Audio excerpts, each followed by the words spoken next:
Historien, politologue, sociologue, Pierre Rosanvallon est tout cela à la fois.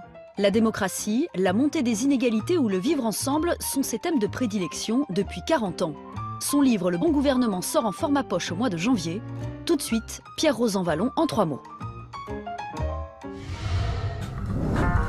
Dans une première vie, Pierre Rosanvallon a été militant, plus précisément syndicaliste à la CFDT, la Confédération française démocratique du travail. Il est certain que la CFDT était véritablement, on peut dire, à la fois le laboratoire social et l'école qui a lancé des idées neuves. Les idées neuves, c'est par exemple l'autogestion dans les entreprises ou la deuxième gauche. Cette gauche libérale emmenée par Michel Rocard qui prend ses distances avec le socialisme venu de l'Est. Pierre Rosanvallon publie des ouvrages de référence comme Misère de l'économie ou La crise de l'État-providence. Aujourd'hui, l'ancien militant est professeur au Collège de France. La justice sociale reste au cœur de ses réflexions. La démocratie, Pierre Rosanvallon a décidé d'en écrire une histoire au début des années 2000. Depuis, il ne cesse de l'analyser. Que la démocratie, ça n'est pas simplement le suffrage universel. La démocratie, ça n'est pas simplement le vote. C'est aussi une culture de la discussion, une culture des libertés publiques, une culture de la délibération. Et cette culture aujourd'hui s'effrite et se morcelle. S'il y a bien une constante dans l'histoire de la démocratie, nous dit Pierre Rosanvallon, c'est qu'elle est sacrément fragile. La maladie de l'Europe au XXe siècle, c'était celle des totalitarismes. Et aujourd'hui, c'est celui des populismes en Europe. L'utopie politique se fond parfois dans l'architecture et la démocratie s'exerce ailleurs que dans les urnes. Ces lignes élancées et ces formes contrastées sont celles de la Bourse du Travail de Bobigny, lieu historique du mouvement syndical. C'est pour cette raison que nous y rencontrons Pierre Rosanvallon. Son concepteur, Oscar Niemeyer. Le Brésilien chantre de l'architecture moderne avait déjà conçu la capitale de son pays, Brasilia, comme un idéal démocratique. Il récidive en France à la fin des années 70 après avoir fui la junte militaire. En plus de la Bourse du Travail, on lui doit le siège du journal L'Humanité ou celui du Parti communiste à Paris. Le trait d'union entre Pierre Rosanvallon et cette Bourse du Travail, le voici. La démocratie, qui bien qu'attaquée, meurtrie et malmenée, reste une utopie à sans cesse réinventer.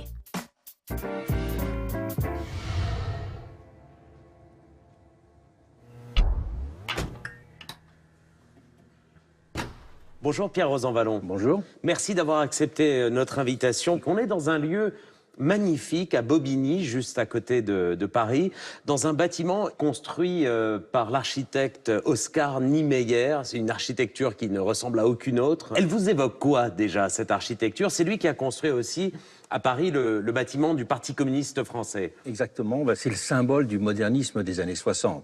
Bien sûr, Niemeyer a fait beaucoup de choses, c'est lui qui est l'architecte de Brasilia. Mais dans ce bâtiment, on voit triompher le modernisme. Et en même temps, ce sont des espaces qui ont une certaine convivialité. On est à la Bourse du Travail. C'est un lieu qui a disparu de la vie civique. D'où viennent les bourses du travail, historiquement, et à quoi servaient-elles à l'origine? Les bourses du travail, c'est en quelque sorte les pôles emploi du monde du travail. C'est-à-dire que c'est des bourses qui ont été créées pour que les ouvriers puissent se rencontrer et puis proposer en quelque sorte leur service à des employeurs. Et ça a même été à l'origine de la fondation du syndicalisme. Au fond, aujourd'hui, il faudrait réinventer la même chose, par exemple, faire des maisons du citoyen, qui soient des endroits où il puisse y avoir des débats ou des conférences qu'on appelle des conférences citoyens, où il y a des gens tirés au sort, des espaces libres débat citoyen. Je pense que ce serait un progrès pour notre démocratie. Vous dites qu'au XXe siècle, la démocratie a connu la guerre et le totalitarisme. Oui. Ce qu'elle connaît aujourd'hui est donc un danger peut-être pas de même nature, mais un danger nouveau et très préoccupant. En fait, après la chute du mur de Berlin, tout le monde disait « bon, ben ça va, la démocratie, elle est là ». Oui, la démocratie électorale, elle a gagné presque partout. Mais la vie démocratique, elle est sérieusement en danger. C'est inquiétant et parce que même des formes de totalitarisme pourraient renaître à travers le refus de l'immigration, des réfugiés, les mouvements de population. Ils vont être gigantesques dans les 50 ans à venir, pour des raisons climatiques, pour des raisons économiques. Ils vont être politiques. Et si donc il n'y a pas une consolidation de la vie démocratique, une consolidation des façons dont les citoyens discutent entre eux de leur possibilité de vivre avec les différences, eh bien à ce moment-là, les sociétés vont se décomposer en une multitude de petites sécessions. Dans quelques mois, c'est l'élection présidentielle en France. Pierre Rosanvallon, moment qu'on décrit comme le moment clé de notre vie politique. Est-ce que la France, d'après vous, est en crise politique aujourd'hui? La démocratie est en crise partout pour deux raisons. D'abord parce que les citoyens ont le sentiment que leur vote est moins utile. Mais on voit aujourd'hui que la voix du bulletin de vote, elle ne suffit pas aux gens. Parce que ce bulletin de vote, il va servir en fait à nommer une personne. Mais ce bulletin de vote ne dit pas ce que va être sa politique ensuite, ce que va être son comportement. Et donc, à côté d'une démocratie de nomination, il faut aussi faire vivre une démocratie que j'appelais d'exercice. Donc ça, c'est une des sources, je dirais, du désenchantement citoyen. C'est le grand moment d'élection. Et après... Rendez-vous dans 5 ans. Rendez-vous dans 5 ans, c'est quand même un grand vide entre les deux, et on voudrait une démocratie vivante, une démocratie permanente. Ça, c'est la première chose. La deuxième chose, et c'est très, très important, c'est que beaucoup de citoyens ont le sentiment de ne pas être représentés. Donc partout, on a un sens de démocratie hémiplégique, et c'est ce qui nourrit, je dirais, par réaction, en quelque sorte, la montée en puissance des populismes un peu partout dans le monde.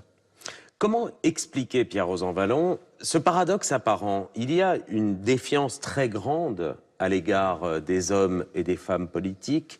Et sur une élection comme l'élection présidentielle, les Français votent encore énormément. Pourquoi on continue à voter alors qu'on n'y croit plus? On n'y croit plus, mais là, on voit que son bulletin de vote, il a véritablement un effet. Il y a le sentiment que c'est très important parce que c'est le pouvoir exécutif. Donc c'est le pouvoir central. Autant quand on élit un député, il est membre d'un collectif. Et donc sa voix, elle est un petit peu diluée. Alors que là, sa voix, elle participe directement, je dirais, à un choix décisif. Donc il y a ça. Mais en même temps, il y a le désenchantement parce que c'est un chèque en blanc, grosso modo, qu'on l'on donne. C'est un pari sur l'avenir. Donc aller plus loin que le pari sur l'avenir, c'est aussi faire en sorte que chaque... prétendant à l'élection puisse avoir davantage d'adhésion et suscite davantage de confiance. C'est pour cela que la mise en place d'une haute autorité pour la transparence de la vie publique, après le scandale Cahuzac, a vraiment été, me semble-t-il, un élément très important pour la vie démocratique. Il faut rendre public tout cela. Et on voit bien maintenant qu'il y a des sentiments de réaction très fortes lorsqu'on voit que quelqu'un a menti, a caché quelque chose, etc.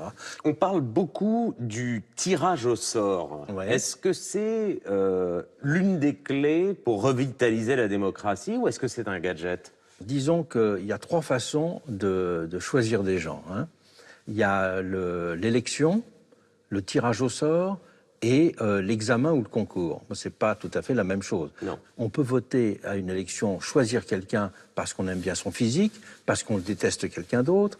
On peut voter pour des raisons profondes ou superficielles. Il y a une autre façon de décider pendant très longtemps, c'était l'examen. C'était de dire, après tout, qui est capable, qui est compétent. Et il y a des pays comme la Chine aujourd'hui qui refusent le suffrage universel au nom, justement, d'un choix autre des compétences. Le tirage au sort, au contraire, c'est valoriser le quelconque. Ça veut dire que n'importe qui est capable de le faire. Alors, on ne peut pas imaginer qu'on puisse tirer au sort le président de la République ou tirer au sort le ministre des Finances. Mais on peut tirer au sort un citoyen pour réfléchir au nom des autres.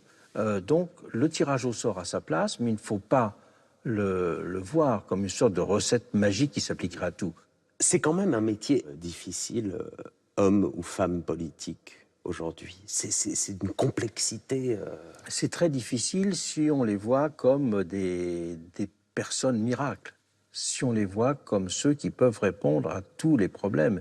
Et plus les démocraties restent des démocraties, je dirais, de sommet, plus le métier politique est impossible. Mais plus la démocratie aurait une vitalité décentralisée, à ce moment-là, le métier politique changerait. Comment expliquez-vous, Pierre Rosanvallon, la montée aujourd'hui au sein des démocraties, après une élection parfaitement démocratique, de figures populistes qui mettent ensuite en place des politiques antidémocratiques, ou en tout cas des politiques de fragilisation de la démocratie. Très bizarre ce moment dans lequel on se trouve. C'est-à-dire qu'il y a des mouvements populistes et des partis populistes, il y en a actuellement partout dans le monde, hein, en Amérique latine, en Amérique du Nord, en Asie, en Europe, à nos portes même, ça c'est évident. Les partis populistes prétendent que tout est simple à régler si on fait confiance au peuple et qu'on élimine les élites, les oligarchies, etc., des petits groupes. Et ces groupes populistes aussi, ils veulent une démocratie simplifiée, en pensant que cette simplification un peu radicale va permettre de la rendre facile, alors qu'au contraire, c'est un facteur de sa décomposition. On voit la crise aux États-Unis, on voit la crise partout. Partout. Mais partout, alors, parce que même... Est-ce que quelque part un petit village résiste? Non, mais même les pays qui traditionnellement étaient ceux des démocraties les plus pluralistes, les plus installés, comme les pays scandinaves, sont aussi des pays qui sont très sérieusement déstabilisés aujourd'hui par les mouvements populistes.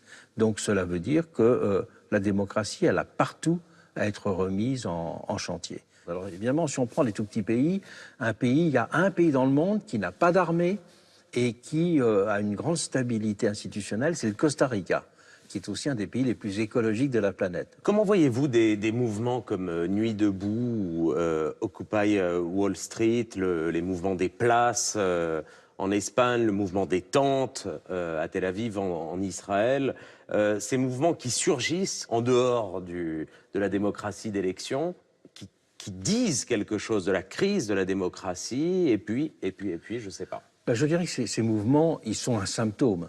Ils sont le symptôme d'une attente, le symptôme d'une insatisfaction, mais c'est un symptôme qui prend forme dans un moment et un espace particulier, mais qui ne construit pas dans le temps. Regardez Nuit debout, ça n'a pas construit une alternative, si je puis dire, aux institutions représentatives qui ne fonctionnent pas.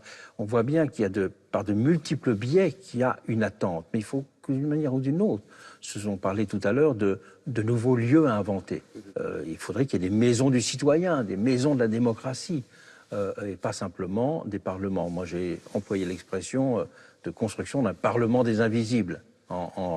Expliquez cette expression qui est très féconde et un peu mystérieuse. Parlement des invisibles, cela veut dire qu'il faut rendre présent dans le débat public, justement, les vies qui ne sont pas racontées. Et au fond, être un citoyen, c'est avoir le sentiment que ce qu'on vit compte pour quelque chose. Il faut aussi donner la parole à ceux qui ne l'ont pas, la donner directement.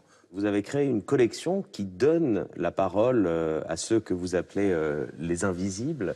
Est-ce que vous pouvez nous dresser quelques portraits de ces gens? Le dernier en date, c'est un livre qui s'appelle « À l'abattoir ». C'est quelqu'un qui travaille dans la tuerie d'un abattoir. Aujourd'hui, dans la condition ouvrière, le travail à la chaîne dans l'agroalimentaire, et spécialement dans les abattoirs, c'est un des plus durs, physiquement qui soit, psychologiquement aussi. Mais ces choses-là ne sont pas racontées. C'est un morceau de classe ouvrière qui n'est pas plus raconté que celui de tous ceux qui travaillent dans les centres logistiques. Et quand vous promenez en France aujourd'hui, le long des autoroutes, vous voyez partout des grands bâtiments, c'est les bâtiments logistiques. Et là, il y a maintenant plus d'ouvriers que dans les usines. Est-ce que vous pensez que la vie numérique, le monde digital, les outils que nous propose Internet permettent de revivifier la démocratie ? Ils le permettent en partie parce que ça fait circuler de l'information. En même temps, ça fait circuler les rumeurs, ça fait circuler aussi les visions complotistes. Donc ça n'est qu'un instrument. Mais cet instrument, il faut l'organiser de telle sorte qu'il ait des filtres, de telle sorte qu'il ne soit pas simplement un lieu de propagation négative, mais qu'il soit un lieu de construction positive. Pierre Rosanvallon, vous allez suivre, j'imagine, avec appétit les mois qui viennent, la campagne présidentielle en France, appétit et inquiétude. Un mélange d'appétit et d'appréhension, parce que nous mesurons vraiment aujourd'hui à quel point des situations peuvent basculer. Pierre Rosanvallon, s'il fallait se quitter sur un slogan, vous choisiriez lequel entre les deux que je vais vous proposer qui me viennent à l'esprit? Réenchanter la démocratie, point d'exclamation, ou complexifier la démocratie, point d'exclamation? Je dirais revivifier la démocratie. Revivifier la démocratie pour la rendre permanente. Et peut-être que le meilleur slogan, ce serait faire vivre une démocratie permanente.